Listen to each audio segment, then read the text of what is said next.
여러분 안녕하십니까, 진성호입니다. 이재명 더불어민주당 대표의 최후는 어떻게 될까요? 지금 묘한 것이 이재명 대표를 비판하는 헤드라인의 정치면 기사들은 대개 민주당 내부의 인물들의 발언들이 많습니다. 그런데 방금 전 국민의힘의 청년 정치인이죠, 장해찬 신임 청년 최고위원이 이재명을 향해서 옥중공천이 아니라 해외 도피 공천이라도 할 사람이다, 이렇게 직격탄을 날렸습니다. 해외 도피 공천이라는 말은 또 처음 들어봅니다. 그만큼 이재명 대표는 당대표직을 내려놓기를 거부한다는 뜻이겠지요.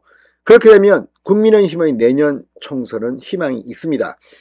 자, 지금 이재명 대표는 오늘도 민주당 의원들과 만나 소통을 한다고 하면서 지도부와 의원들 사이에 점선이 있다, 이런 묘한 말들을 합니다. 그러나 말로서 모든 것을 덮을 수는 없습니다. 이재명 대표의 행동이 요구되는데 그럴 것 같지가 않아서 문제입니다. 자, 장해찬 최고위원 CCTV 이야기도 꺼냈습니다. 실제 이번에 숨진 이 고 전형수 전 비서실장은 자신의 아파트 집 앞에 CCTV를 본인이 사설로 달았다고 합니다. 그만큼 신변에 위협을 느꼈을까요? 이제 CCTV를 다는 사람이 많아질 것 같습니다.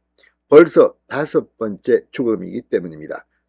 진성호의 융단 폭격 시작합니다. 이재명 민주당 대표를 융단 폭격합니다. 장해찬 국민의힘 청년 최고위원이 이재명 민주당 대표는 총선 때까지 대표직에서 물러나지 않고 끝까지 버틸 것이라고 예언했습니다.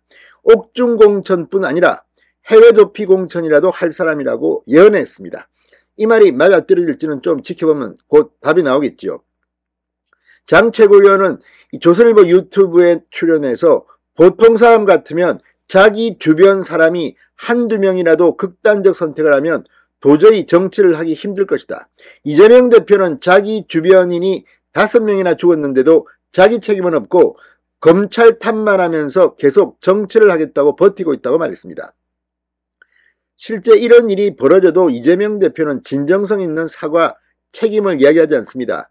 어제 당원들과 가진 유튜브 이 중계 톡쇼에서 어떤 의미로든 책임을 져야 할 것이다, 아주 애매모호하게 처음으로 언급하게 됐습니다. 그렇지만 그 내용은 없습니다. 그냥 립 서비스에 불과한 것으로 보입니다. 지금 민주당 내에서는 이 노무현 전 대통령을 비유하면서 이재명 대표가 비겁하다, 이런 이야기들이 나오고 있습니다. 실제 이재명 대표가 하고 있는 행동을 보면 정말 지도자로서 양심도 없다는 생각이 들 수밖에 없습니다. 자, 노무현 전 대통령은 재임 기간 중 대통령이었습니다. 이때는 이 여러 차례 직접 사과를 했습니다. 측근들 때문입니다.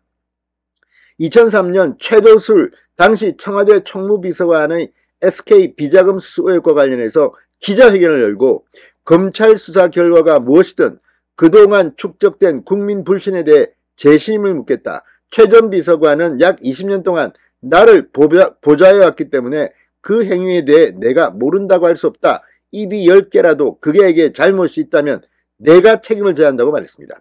이 분명한 사과, 이재명의 흐리멍텅한 타이밍도 아주 엉망입니다. 이것과 비교하면 이재명은 정말 비겁합니다. 지금 이 성남시장 시절 비서실장을 지냈고 경기도지사 시절 초대 비서실장을 지낸 고 전형수 씨의 이런 선택, 그리고 유서까지 나왔는데 지금 이재명 대표가 하는 모습은 책임 있는 지도자라고 보기는 힘듭니다. 노무현 전 대통령은 정말 딱 부러지는 그런 사과를 했습니다. 20년 동안 나를 보좌해왔다.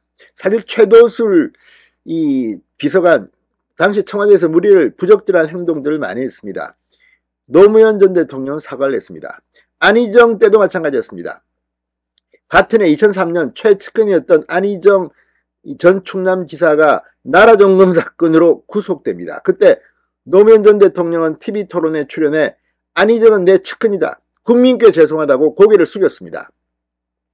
노무현 전 대통령은 법무부로부터 나라종금 사건의 수사 진행 상황을 보고받고 수사가 중단됐다고 하는데 만약 내가 걸림돌이라서 그랬다면 전혀 그런 정치적 고려를 할 필요가 없으니 수사를 하라고 지시하게 됐습니다. 시그널을 준 겁니다. 그런데 지금 이재명은 이렇게 자신이 없습니다. 이런 배짱이 없습니다. 민주당 내에서도 그래서 이재명 대표에게서 노무현 전 대통령 같은 지도자다운 자세가 필요하다는 목소리가 나오지만 이재명 대표가 그렇게 할까요? 안 합니다. 자, 이 대통령도 하물며 그렇게 책임지고 신뢰를 얻으려 했는데 지금 이재명 대표는 그런 모습이 없으니 모든 것이 다 방탄으로 비치는 것이다. 중앙일보가 인용한 민주당의 한 재선 의원의 코멘트입니다. 또 다른 재선 의원은 최소한 다음 영장이 오면 직접 영장실질심사에 출석하겠다고 하거나 총선에 부담이 되면 거취 결단을 하겠다고 밝혀야 하는 것 아닌가. 그게 지도자다운 모습이다. 이렇게 말하기도 했습니다. 지금 이재명 대표의 이런 흐리멍텅한 모습 때문에 민주당은 총선에서 아마 참패할 겁니다. 그래서 이재명 대표는 대표직을 좀 더 오래 끌어야 하는 게 아니냐. 해외 도피 공천이라도 해야 하는 거 아니냐 이런 생각도 듭니다. 다시 장해찬 최고위원의 발언입니다. 이재명 대표가 검찰의 강압수사 때문이지 내 탓이냐고 할 때 살기가 느껴져서 오싹했다. 5명이 죽으면 정치를 그만두는 게 정상이다.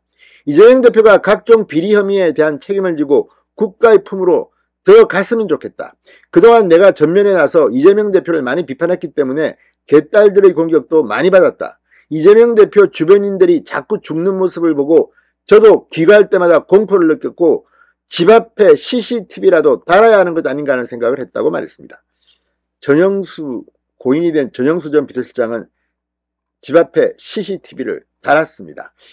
자, 아무튼 이런 것들을 보면 이재명 대표 해외 도피 공천이라도 하는 게 나라를 위해서는 정말 좋지 않나. 장해찬의 이 예언이 어떻게 맞아떨어질지 한번 지켜보겠습니다. 진성호의 융단 폭격이었습니다. 여러분 감사합니다.